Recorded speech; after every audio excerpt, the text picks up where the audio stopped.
வணக்கம். வணக்கம்.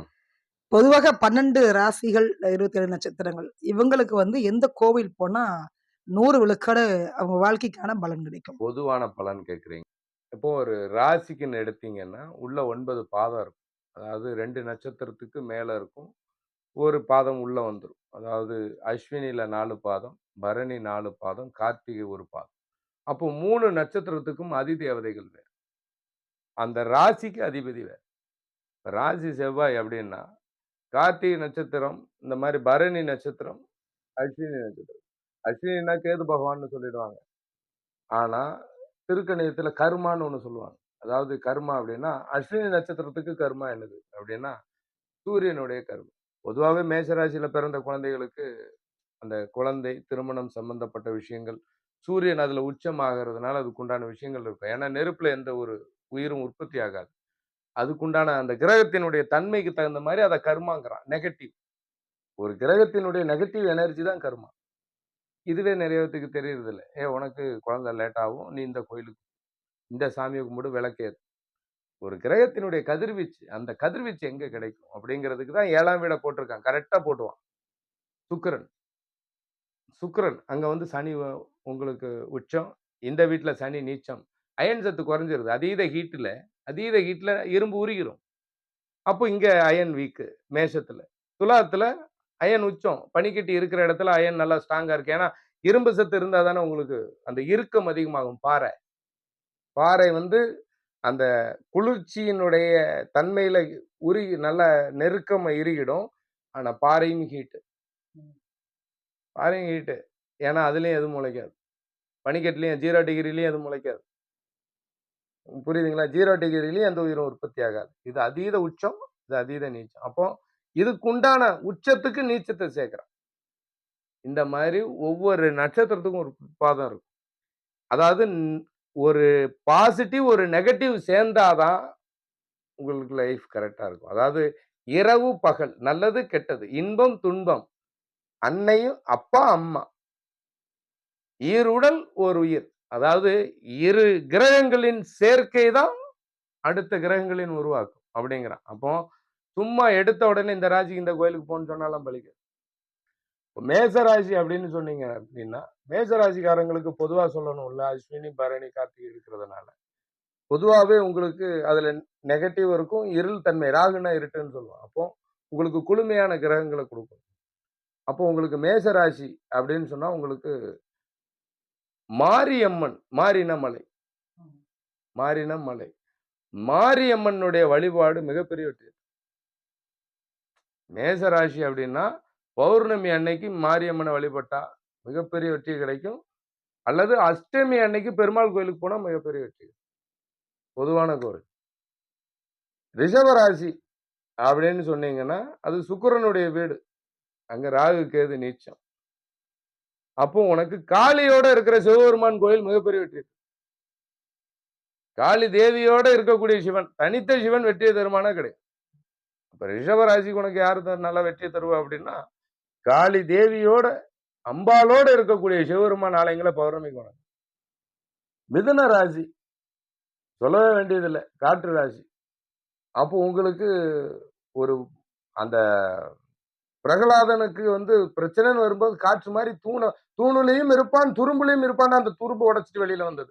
லட்சுமி நரசிம்மர் கோயில் மிகப்பெரிய பிரசித்தி பெற்றது. மிதுன ராசியா கண்ணை மூடிட்டு லட்சுமி நரசிம்மரை கும்பிடு பௌர்ணமி அன்னைக்கு. கேட்டது கிடைக்கும். வாழ்க்கையில மிகப்பெரிய வெற்றி கிடைக்கும். ஏன்னா அவர் தூணுலையும் துரும்புலையும் பக்தனுக்கு முக்தி கொடுத்த, அதாவது காட்சி கொடுத்த இடம். அப்போ அப்பேற்பட்ட ஒரு காற்று ராசி அப்படிங்கும்போது அந்த இடம். அடுத்தது நீர் ராசி உங்களுக்கு கடகம். கடகத்துல யார் உச்சம் அப்படின்னா, குரு பகவான் உச்சம், செவ்வாய் நீச்சம். குரு உச்சம், செவ்வாய் நீச்சம். அப்போ கடகராசியில பிறந்தவங்க அப்படின்னு சொன்னா உங்களுக்கு குரு உச்சம், செவ்வாய் நீச்சம். கடகராசியில பிறந்தவங்க பழனிக்கு போலாம்.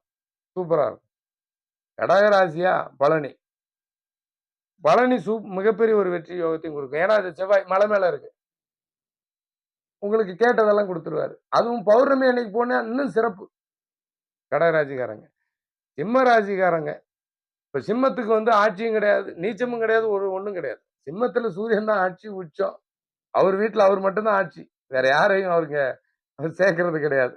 ஏன்னா நம்ம நாட்டுக்கு ராஜா அப்படிங்கிறதுனால. ஆனா 7ஆம் வீடு சனி வீடு. சனிக்கும் சூரியனுக்கும் ஆவாது அப்படிம்பாங்க. என்னதான் இருந்தாலும் ஒரு கிரகத்தினுடைய பார்வை பார்க்கணும்.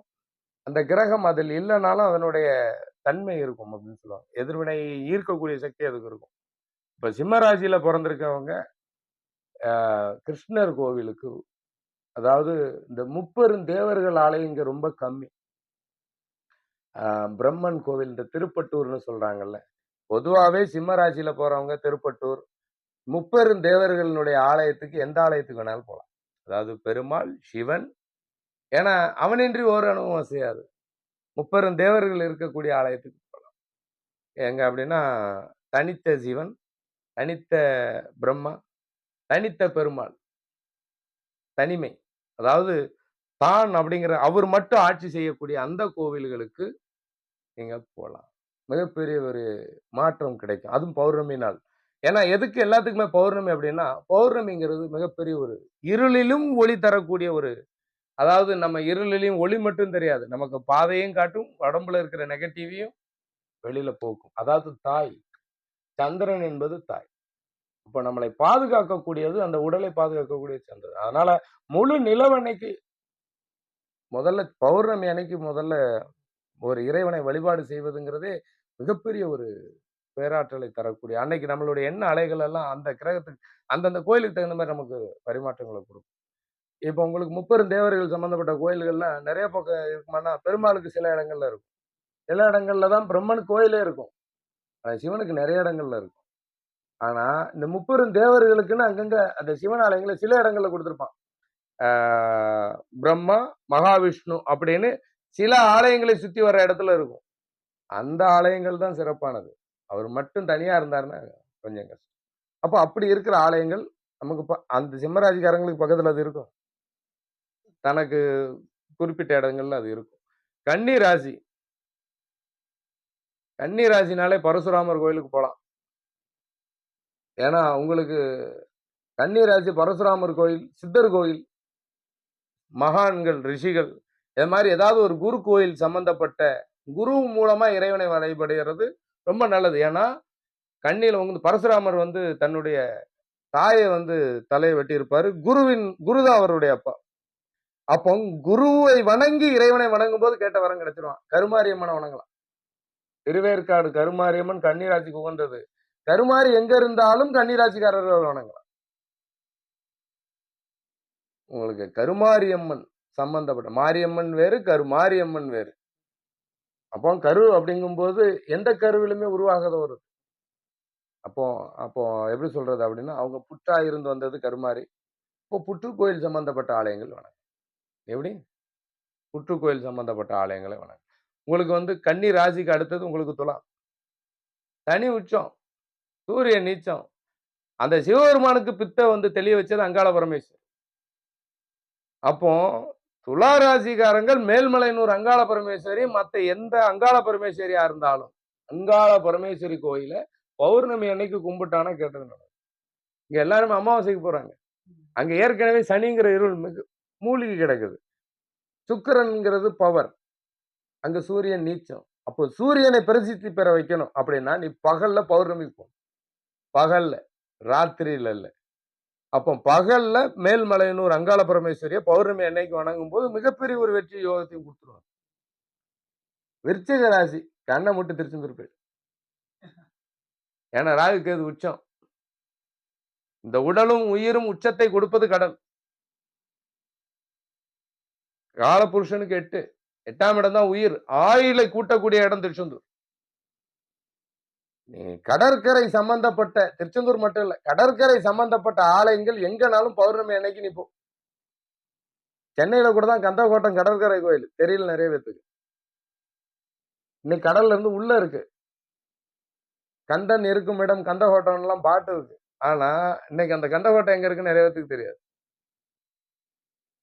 அந்த கந்தக்கோட்டத்துக்குள்ள கடல்ல எவ்வளவு பெரிய மீன் இருக்கு, அது மாதிரி பெரிய தெப்பக்குளம் இருக்கும் உள்ள. உள்ள நீங்க இறங்க விட முடியாது. ஏன்னா சுத்தி இது போட்டு வச்சிருப்பாங்க. கம்பி கேட்டு. எட்டி கூட பார்க்க முடியாது. கம்பி கேட் வழியா தான் பார்க்க முடியும். ஏன்னா அவ்வளவு பெரிய மீன்லாம் இருக்கு. எவ்வளவு ஆழம்னே தெரியாது. அந்த கடல் அதுவரைக்கும் இருந்திருக்கு. திருச்செந்தூருக்கும், சென்னை கந்தக்கோட்டத்துக்கும் ஒரு வைப் இருக்கும். நீங்க கடல் வழியா போனீங்கன்னா பக்கம் தான். சுத்தி போனா தான் ரொம்ப தூரம். அங்க 4 கிணறு இருக்க மாரி இங்க வற்றாத ஒரு தெப்பக்குளம் இருக்கு. அது மாரி உங்களுக்கு கடற்கரை கோயில்கள், திருச்செந்தூர் முருகன் கோவில், நீ கிறிஸ்டியனா இருந்தா வேளாங்கண்ணி மேரி மாதா கோயிலுக்கு, இஸ்லாம் மதத்துக்காரங்களா இருந்தா நாகூர் ஆண்டவர போ. பௌர்ணமி அன்னைக்கு போ. ஆனா காலையில 4 மணிலேருந்து 6 மணிக்குள்ள குளிக்கிறதுக்கு முயற்சி பண்ணு. பகல்ல கும்பிடுறதுக்கு நெறைய நேரம் இருக்கு. இந்த பௌர்ணமி நாளுக்கு ஒரு 3 நாள் முன்னாடியும் போலாம், இல்ல 3 நாள் கழிச்சு கூட போலாம். நம்ம உடம்புல கிரகங்கள் 7, சக்கரங்கள் 7. அதாவது மொத்த கிரகம் 7, சக்கரம் 7. உயிர் 1, உடல் 1. 9 கிரகம். அவ்வளவுதான். 9 கிரகத்துக்கு அர்த்தம் நெறைய பேத்துக்கு தெரியாது. 7 கிரகங்கிறது 7 சக்கரம், 7 தலைமுறை, 7 பிறவி, வாரத்தின் நாட்கள் 7, கிரகங்கள் 7. உயிர் 1 அப்படின்னா கேது. உடல் 1 ராகு. அப்போ ராகுவ வந்து உங்களுக்கு நிழல் அப்படின்றீங்க. கேதுவையும் நிழலுங்கிறீங்க. உயிருக்கு உருவம் கிடையாது. இந்த உடல் நிலையானது கிடையாது. இந்த 2யும் புதுப்பிக்கணும்னா கடற்கரைக்கு தான் போணும். காலையில 4 to 6. அப்போ நீங்க திருச்செந்தூர் முருகன விருச்சிக ராசிக்காரர் கண்ண மூடிட்டு திருச்செந்தூருக்கு போ. நீ கேட்டது கிடைக்கும். அதுவும் பௌர்ணமிக்கு போயிட்டியா? இல்ல 2 நாள் கூட்டமா இருக்கா? 3 நாளைக்கு முன்னாடி போ, இல்ல 3 நாள் கழிச்சு. தனுசு ராசிக்காரர்கள் எந்த சாமிய கும்பிட்டா நல்லா இருக்கும்னா, அதிபதியே குரு. அதிபதியே குரு. 7ஆம் இடம் லட்சுமி நரசிம்மரனுடைய பார்வை. அப்போ நீங்க வந்து ஜெயிக்கணும் அப்படின்னா, மகாவிஷ்ணு, மகாலட்சுமி வழிபாடு மிகப்பெரிய வெற்றி. ஏன்னா, குரு அப்படிங்கிறவர் வந்து உங்களுக்கு எப்படி சொல்லலாம் அப்படின்னா, குரு வந்து ஒரு வைத்தியர். குரு உங்களுக்கு அறிவுக்கு கடவுள். அந்த அறிவு திறனை பெருக்கக்கூடிய மூலிகைகள் அத்தனையும் கலந்திருப்பது அறிவுக்கு அதிபதி புதன். சூரியனுக்கு மிக அருகாமையில் இருக்கு. அப்போ நீங்க போக வேண்டிய கோவில் எம்பெருமாள் நாராயணன். நாராயணன் சம்பந்தப்பட்ட மகாவிஷ்ணு, மகாலட்சுமி. நீங்க நாராயணன் கோயிலுக்கு பௌர்ணமி அன்னைக்கு போனீங்கன்னா கேட்டது கிடைக்கும். ஆனா நீங்க போகாத கோயிலே அதா தான் இருக்கும். தனுசு ராசிக்காரங்க நாராயணன் கோயிலுக்கு போமாட்டாங்க. இந்த சிம்ம ராசிக்காரங்க இவங்க எல்லாமே எங்க அதிகமா இழுத்துரும் அப்படின்னா, சிம்ம ராசிக்காரங்களும் பெருமாள் முப்பெருந்தேவர்கள் இருக்கிற மாரி, இவங்க எல்லாத்துக்குமே சிவ வழிபாடு இழுத்துரும். நெகட்டிவ் அதிகமா இழுக்கும். ஏன்னா ஹீட்டு. தன்னுக்குள்ள இருந்து இழுக்கக்கூடிய அவரு. ஆனா பெருமாளோட இருக்கக்கூடிய சிவபெருமான் அண்டாக்குள்ள குண்டா போகும். குண்டாக்குள்ள அண்டா போவாது. எங்கெல்லாம் சிவபெருமான் ஸ்தலம் இருக்கோ, அங்க பெருமாள் ஆலயங்கள் இருக்கும். ஆனா பெருமாள் ஆலயத்துக்குள்ள தான் சிவன வைக்க மாட்டான். அதனால நீ சிவன் ஆலயத்துல பெருமாள தேடுறது ஈஸி. அப்போ தனுசு ராசிக்காரங்களுக்கு குரு தன் முன்னோர்கள் தனுசு ராசியில பிறந்தவங்களுக்கு கண்டிப்பா தன் குடும்பத்துல மூதாதையர்கள் யாராவது இறை தொண்டில் இருந்திருப்பாங்க. தன் தாய் வழி, தந்தை வழியில. அவர்களை குருவா பாவித்து வணங்கி உன்னுடைய இஷ்ட தெய்வம் எதுவா இருந்தாலும் வணங்கலாம். நான் இது எல்லாமே பொதுப்படையான தெய்வம் சொல்றேன். குலதெய்வம் அல்லாது. நீ இத இஷ்ட தெய்வத்த தான் எடுத்துக்கணுமே தவிர, குலதெய்வமா எடுத்துக்க கூடாது. இத வணங்கி நீ குலதெய்வத்த வணங்கும்போது நீ கேட்டது கிடைக்கும். அப்ப தனுசு ராசியில பிறந்தவங்க எம்பெருமாள் நாராயணன் வழிபாடு ரொம்ப நல்லா இருக்கும். மகாலட்சுமி, நாராயணன். ஏன்னா குரு வீட்ல அவருவே ஆட்சி. அவரு எல்லா கிரகம் வந்தாலும் எது செஞ்சாலும் ஒண்ணும் சொல்ல மாட்டாரு. அப்போ உங்களுக்கு இந்த சுக்கிரனுடைய ஸ்தலம்னு சொல்லுவாங்கல்ல. படுத்து கிடக்கிற பள்ளி அறையில இருக்கக்கூடிய அதாவது எப்படி சொல்லலாம்னா 5 தலை 7 தலை நாகத்தோட இருக்கக்கூடிய எம்பெருமாள் மகாவிஷ்ணுவினுடைய வழிபாடு தனுசு ராசிக்கு மிகப்பெரிய ஒரு வெற்றி யோகத்தையும் கொடுக்கும். தன்னுடைய முன்னோர்களை குருவா பாவித்தா மிகப்பெரிய வெற்றி கிடைக்கும். மகர ராசி. மகர ராசிங்கும் போது உங்களுக்கு சனியிலேயே பெண் ராசின்னு சொல்லிடுவாங்க. அது சனி ஆட்சி. பொதுவாவே சனிக்கு வேற பெண் காரகத்துவம்னு சொல்லிடுவாங்க. உங்களுக்கு 10ஆம் வீடு. செவ்வாய் அங்க உச்சம். பெண் எல்லை காவல் தெய்வம். அது சாமுண்டியா இருக்கலாம். உங்களுக்கு சில பேர்ல ஒவ்வொரு ஊர்லயும் ஒவ்வொரு எல்லை காவல் தெய்வம் இருக்கும். அதாவது எல்லா ஊர்லயும் முனீஸ்வரன் அது மாரி எல்லை காவல் தெய்வங்கள் இருந்தா, இந்த அம்பாளுக்கு மட்டும் எப்படி இருக்கும்னா, உங்களுக்கு மகர ராசிக்கு வந்து எல்லை காவல் தெய்வம் பெண் தெய்வமா இருக்கும். ஆண் தெய்வம் அல்லாது பெண் தெய்வ எல்லை காவல் தெய்வம். அதாவது ஒரு ஊருக்கு செல்லியம்மன், பொன்னியம்மன் எங்க ஊர்ல வந்து இந்த செல்லியம்மன் காவலுக்கு இருக்கு அப்படின்னு சொல்லுவாங்க.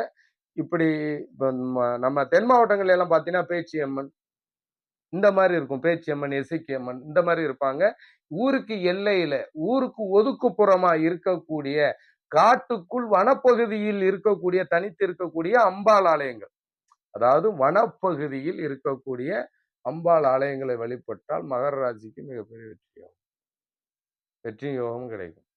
கும்பராசி கண்ண மூடிட்டு சொல்லிடலாம். முனீஸ்வரன், கருப்பசாமி, உங்களுக்கு எந்த சாமி வேணுமோ புடிச்சுக்கப்பா. பௌர்ணமி அன்னைக்கு எல்லை காவல் தெய்வம். அவனும் வனப்பகுதியில இருக்கிற, காட்டுப்பகுதியில இருக்க, எல்லையில இருக்கிற, அதுவும் தனித்து இருக்கக்கூடிய தெய்வமா இருந்தா சிறப்பு. மிகப்பெரிய வெற்றி. எல்லா சாமியும் இருக்கு, அவரும் இருக்காருன்னா, அது உனக்கு ஒரு பலனை தரும். ஆனா தனித்து இப்ப இது 18ஆம் படி கருப்பசாமி, அது இந்த மதுரை வீரன், அ இவரு ஐயனார் அப்படின்லாம் தனித்த பெரும் புகழோட இருக்கும். அதுவும் மலை மேல் இருக்கக்கூடிய எல்லை காவல் தெய்வம் சொரிமுத்து. அதாவது மலை மேல் இருக்கக்கூடிய எல்லை காவல் தெய்வமா இருந்து பௌர்ணமிக்கு போயிட்டீங்கன்னா மிகப்பெரிய வெற்றி தான். கும்பமா மலை மேல் இருக்கக்கூடிய அதுவும் எல்லை காவல் தெய்வம் வனப்பகுதி மலை மேல் இருக்கக்கூடிய ஆண் தெய்வங்கள் மலை மேல் இருக்கக்கூடிய தெய்வமா இருக்கலாம். ஊருக்கு எல்லையில இருக்கலாம். முடியாதவங்களுக்கு இதெல்லாம் எடுத்துக்க. உங்களுக்கு எது பக்கத்துல இருக்கு. ஆனா இது எல்லாத்துலயும் விட முக்கியம் என்னன்னா, ஒரு தெய்வத்தை புடி அத உருப்படியா அங்கங்க கால் வச்சுன்னா அவன் காப்பாத்தான் இவன் காப்பாத்தான்னு விட்டுரும். அதாவது ஒன்ன நம்புனா முழுசா நம்புன்னு சொல்றேன். அந்த பாசிட்டிவ் எனர்ஜி. கண்டிப்பா இறைவனை நம்பி நான் அழிஞ்சிட்டேன்னுலாம் சொல்ல மாட்டான். கஷ்டப்படுறேன்னு வேணா சொல்லுவான். அதாவது உனக்கு இவ்வளவு துன்பம் வருதுன்னா, வர்ற துன்பத்துல கொஞ்சம் வந்திருக்குன்னு அர்த்தம். நீ அந்த கோயிலுக்கு போகலனாலும் அத விட அதிகமா வந்திருக்கும். எனக்கு எவ்வளவோ பணம் வர வேண்டியது இவ்வளவுதான் வந்திருக்கு. உனக்கு வராமயே இருக்க வேண்டியது இவ்வளவு வந்திருக்கு. அதாவது ஒவ்வொரு கிரகத்தினுடைய பாசிட்டிவ், நெகட்டிவ்னு ஒண்ணு இருக்கு. இது பொதுப்படையான தெய்வம். என்னுடைய பதிவுகள் நீங்க முழுசா பார்த்தீங்கன்னா நெறைய விஷயங்கள் தெரியும். நெறைய பேசியிருக்கேன். அப்போ அதே மாரி உங்களுக்கு இந்த கும்ப ராசிக்கு இது. மீன ராசி அது கடல். சுக்கிரன் உச்சம். உங்களுக்கு மீன ராசியில பிறந்திருக்காங்க அப்படின்னு சொன்னாலே, சுக்கிரன் உச்சம். உங்களுக்கு சகல தெய்வமும் ஒண்ணா சேர்ந்த இடம் துர்கா. துர்க்கை வழிபாடு மீன ராசிக்காரங்க துர்க்கையை கும்பிடவே மாட்டாங்க. ஏன்னா, அதுக்குண்டான வழிபாடு வாய்ப்பே இருக்காது. உங்களுக்கு துர்க்கையினுடைய ஏன்னா உங்களுக்கு 12ஆம் வீடு. அயன, சயன, போகம், தூக்கம், சுடுகாடு எல்லாம் அங்கதான். மண்ட ஓடு அத்தனை காலியும் அவதான். உங்களுக்கு நவகிரக நாயகன் மாரி நவகிரக நாயகின்னு பட்டம் பெற்ற துர்க்கை மட்டும். மீன ராசியா கண்ண மூடிட்டு துர்க்கை அப்படி கெட்டியா புடிச்சுக்கோ. அதுவும் பௌர்ணமி அன்னைக்கு அவங்க சொல்லுவாங்க. இந்த துர்க்கைக்கு அஷ்டமி அன்னைக்கு இல்ல அமாவாசை அன்னைக்கு கும்பிட சொல்லும். செவ்வாய்க்கிழமை கும்பிட சொல்லும். பௌர்ணமி அன்னைக்கு கும்பிடு. வெள்ளிக்கிழமை கும்பிடு. துர்க்கையும் மகாலட்சுமி ஒண்ணு 9 அவதாரம். அதுலதான் ஸ்ரீதேவியும் மூதேவியும் கலந்து கிடக்கு. அவதான் உனக்கு ஸ்ரீதேவியா மூதேவியான்னு மாத்தக்கூடிய சக்தி. அதாவது எப்படி உங்களுக்கு பரமசிவனுக்கு எத்தனை பகுதி நவகிரக நாயகன்னு பேர் வாங்கினாரோ அத்தனை அவதாரமும் எடுத்தது ஆதிபராசக்தியின் அம்சம். இந்த உலகத்தினுடைய சிவபெருமானுடைய சக்தி, பிரம்மனுடைய சக்தி, விஷ்ணு மகாவிஷ்ணு சக்தி, தேவர்களுடைய அத்தனை கோடான கோடி பேர்களின் சக்தியின் பிளம்புதான் துர்கா. அவள் பிறப்பல்ல படைப்பு.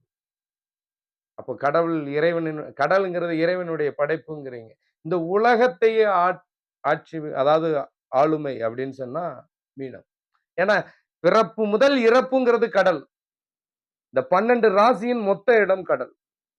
அந்த 12ஆம் வீட்டுக்கு அதிபதி யார் அப்படின்னா காளி. சனியின் பார்வை பட்டுதான் நீ காளி கிட்ட போக முடியும். அந்த காளியே டைரக்டா பிடிச்சுன்னா சனி வரமாட்டார். ஏன்னா சனீஸ்வரன் ஜெயிக்காத ஒரு இடம்னா காளி. சனியால ஜெயிக்க முடியாத இடம். காளியை ஜெயிக்கவே முடியாது.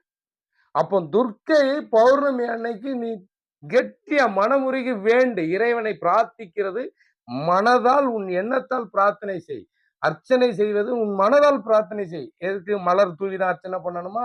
விளக்கேற்றி தான் பிரார்த்தனை ஒண்ணுமே கிடையாது. நீ போய் 10 நிமிஷம் மனசார பிரார்த்தனை பண்ணு. வெள்ளிக்கிழமை நிறைஞ்ச பௌர்ணமி அன்னைக்கு போ. வெள்ளிக்கிழமையும் நிறைஞ்ச பௌர்ணமி அன்னைக்கும் கேட்டதில்லை. வாழ்க்கையில கேட்காததும் கிடைக்கும். அவளின்றி ஓர் அணுவும் இல்லை. இந்த ஜாதக கட்டமே இயங்காது. எனக்கு தெரிஞ்ச 12 ராசிக்கும் சொல்லியிருக்கேன். ஃபாலோ பண்ணி பாருங்க. வாழ்த்துக்கள்.